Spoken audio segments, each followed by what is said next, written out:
This is truly one of the wildest, most heartbreaking stories I have ever covered on this channel. When you grow up in the hood and then go on to become the only white guy that's a member of a black street gang, you're gonna be the butt of the jokes and you're going to be tested. And most importantly, you're going to have to prove yourself. GMEBE Bands, the subject of this video, proved himself to be as thorough as they get and stamped himself a legend in the Chicago streets. He was born under the name William Pickering, July 11, 1995 in Texas. In interviews, he discusses how growing up his father had been in and out of jail for a majority of his life, doing bids as long as 3 years at a time.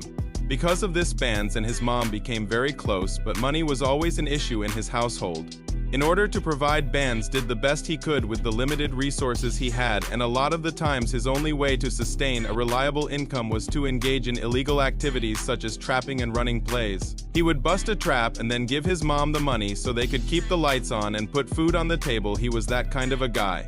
Loyal to the bone and always looking out for his loved ones. If he had love for you, there wasn't anything Bands wouldn't do. He would literally give you the shirt off his back, and sometimes his loyalty got him in trouble. When he was around 14 years old, he moves to Chicago, and it's here that his name starts ringing in the streets and he fully stamps himself as a drill legend. According to interviews, after moving to the hood, Bands started selling fake lean, and the way he was doing this was by trapping Robitussin and pretending it was activist, which is what all the famous rappers call purple drank, and this is what initially got him the attention of the gang GME, because when they confronted him about it, instead of tucking his tail, he upped his blick, and that's when they realized that this white boy was cut from a different cloth. This was no Slim Jesus. They ended up hanging out that night and poured up some real lean and sparked a couple J's, and the guys really connected with Bands. Eventually, months later, after hanging out almost every day of the week with the guys and becoming really tight with all the members, he had his put on and became a fully initiated member of the gang. His set EBE resides on the 79th of South Shore on the east side of Chicago, and they're clicked up with another set called GME. Together they formed GMEBE, which stands for Global Money Eastbound Entertainment. He was the only white guy gang banging in his set, so bro had to prove himself.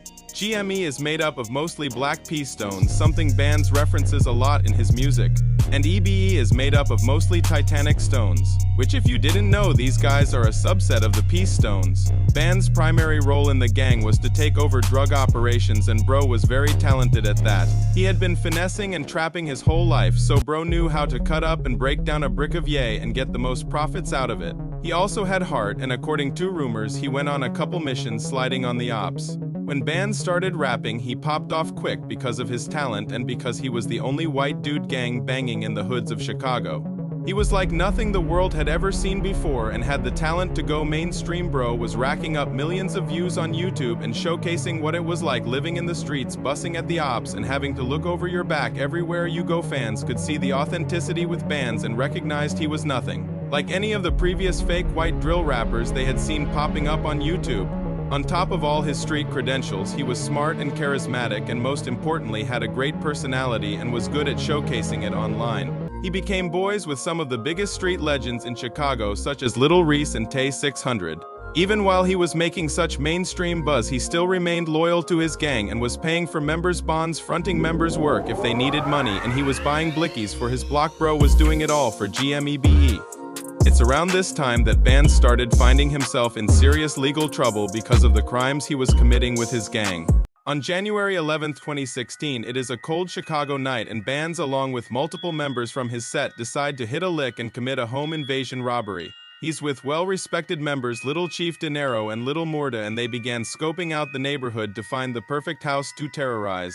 Unlike robbing a plug, someone who signed up for that lifestyle, when you burglarize random civilians' houses that could potentially have families and kids in them, it is crossing the line. After deliberating, they eventually chose a house on the 2000s block of Perkins Road and entered. Once inside, they went straight for the bedroom the couple was living in. Here they make a terrible decision and whip out their blickies. One of the men sees a safe out of the corner of his eye, and he forces the man to open it. During this whole ordeal, the wife is crying and begging for their life. After the man puts in the correct code and they hear a pinging sound, the safe pops open and there is nothing inside. This is when one of the men involved in the home invasion makes another terrible decision and begins pistol whipping the man in front of his wife. Eventually, he is able to break free and slips out a back door and starts running down the street screaming for help in only his underwear. A police officer spots him and pulls over to talk with the man and figure out what is going on. The man explained the terror he just experienced, and the officer calls for backup, and the hunt is on for the fugitives. When the officers arrived at the house, they discovered a deprived house of horror. They saw hair all over the ground and followed it until they found a 19-year-old girl in the corner of her bedroom, and she explains that the men came in with blickies, threatened her, and then dragged her by her hair into her room and told her not to leave or else something terrible would happen. A 16-year-old boy was also awakened in the middle of the night and threatened. The cops ask what's missing, and after going through the house with a fine-tooth comb, they discover around $925 was missing from a nightstand. Along with the family's video surveillance system, 2 of their electronic tablets and the man's driver's license and other personal identification was stolen. After weeks of investigating, the police didn't have any leads. Eventually, they got a break when the man and wife were both able to identify Ebe Morda and Little Chief Dinero. Both men were eventually sentenced to 7.5 years in prison. Bands was never booked, and nobody had any idea that he was involved until years later when a shocking revelation was released to the public in an interview following Eve Murda's release from prison that Bands was involved in the home invasion.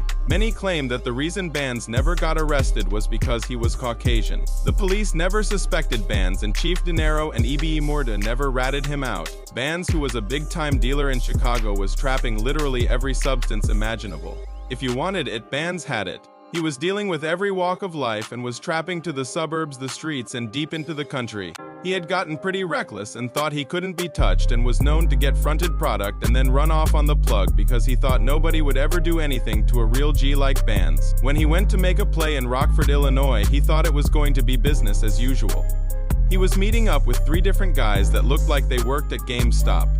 It was Dakota Graff, who looks like he has a pencil-drawn mustache and looks like most of the girls Ellen DeGeneres goes on dates with. Colton Kenniger, who looks like Kurt Cobain mixed with Caitlyn Jenner. And William Ars, who has the World of Warcraft starter kit, which consists of pimples, mop hair, and a gray sweatshirt. These guys look like they would slaughter you in Call of Duty, but not much else. But the tale as old as time, to never underestimate someone resurfaced its ugly head in the form of GameStop gamers. He had recently been fronted a brick of H from these guys and ran off with it and was refusing to pay. But unfortunately for Bands, as soon as he arrives, Colton cocks back and swings a baseball bat like a prime Barry Bonds and makes contact with Bands' cranium, hitting a home run and sending Bands crashing to the ground. Then the 2 other men join in wailing on Bands until his body goes limp and the young man tragically passes away, leaving behind a lot of untapped potential and a huge fan base ready to see bro go mainstream. This is when the GameStop demons call up their boy Manuel Ramirez, who looks like a Walmart version of Seth Rogen. Instead of rolling up a J and cracking a joke, they roll up Band's body in carpet and transport Band's body into Ramirez's trunk. They then pick up some lighter fluid and drive to a rural county where they go deep into the woods and douse Bands with the fluid and light him on fire, leaving him almost unrecognizable. After not hearing from her son for a couple days, Band's mother reports him as missing and social media goes into a frenzy. Everyone starts offering their opinion on what happened, and because Bands was having issues with his gang, a lot of people thought he was either set up and backdoored or he was hiding and living in a different state. Here is an Instagram live from Bands during this time period. Anybody who ever say I turned fool on them, you a hating that. I separated myself to better my life and my career and my future. If you hating on that, and we can link up anywhere, period. Holla. Ain't posted up, done AA, nothing. It's straight clowns, bro. Worry about yourself. Straight up. What happens next is so crazy, it sounds like it came out of a movie, but it's 100% facts, and you guys are welcome to search the court records on the internet. On June 20th, 2019, Band's body is found, and a lot of Chicago drill fans and the hip-hop world goes into mourning for the loss of this brilliant young man. Bro had touched the hearts of millions and had died a legend. The pressure was on, and it was only going to be a matter of time until police cracked the case and arrest those responsible for Band's untimely demise. On February 2021, Colton Kenniger gets arrested while hiding out in Arizona. The courts ended up doing their thing and justice was served, and he was sentenced to 32 years in prison. After Colton, it was Dakota Graff's turn, and he was sentenced to 35 years in prison. And now it was time for the bootleg Seth Rogen Manuel Ramirez, who ended up getting sentenced to only 6 months in prison for his role in the murder. And then when it came time for sentencing for William Arzate, because the courts deemed him a danger to society, they gave him $1 million bond bond. In a shocking turn of events, his family ended up pulling together and pitching in money, and they posted his bond, so William Arzate, after committing a murder, was now free and roaming the streets of Chicago. While in prison, he was placed in protective custody, and his family had gotten scared for his safety. William Ramirez's bond ended up getting reduced to $25,000, allowing him to bond out. And now 2 of the men involved in Band's death were back on the streets. But after being released, it didn't take William Arzate long to reoffend.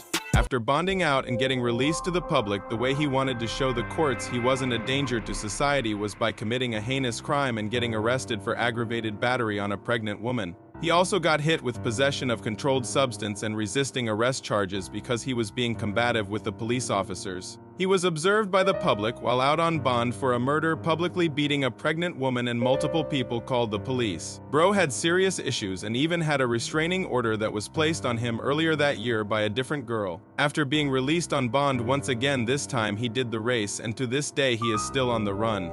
While out on the run, the courts proceeded with their trial and sentenced him to life in prison, so when he eventually gets caught, which he will, he has the rest of his life in prison to look forward to. Bandz impacted millions of people's lives and was loved by many, so his killers have been going through it in jail. Inside the jail, inmates are writing for Bandz and pressing up on his killers. Just a couple weeks ago, Dakota Graff was beaten to a pulp and almost killed with makeshift brass knuckles and is currently in intensive care recovering. What happened to Bandz was wrong in so many ways. He touched the lives of millions and would have been a superstar all over platforms like No Jumper and Say Cheese. But part of why we loved him and why he captivated the hearts of so many Americans was because he had 1 foot in the streets and 1 foot in the music industry. And there you have it, ladies and gentlemen. This is the legend of the realest white boy out there, GMEBE Bands.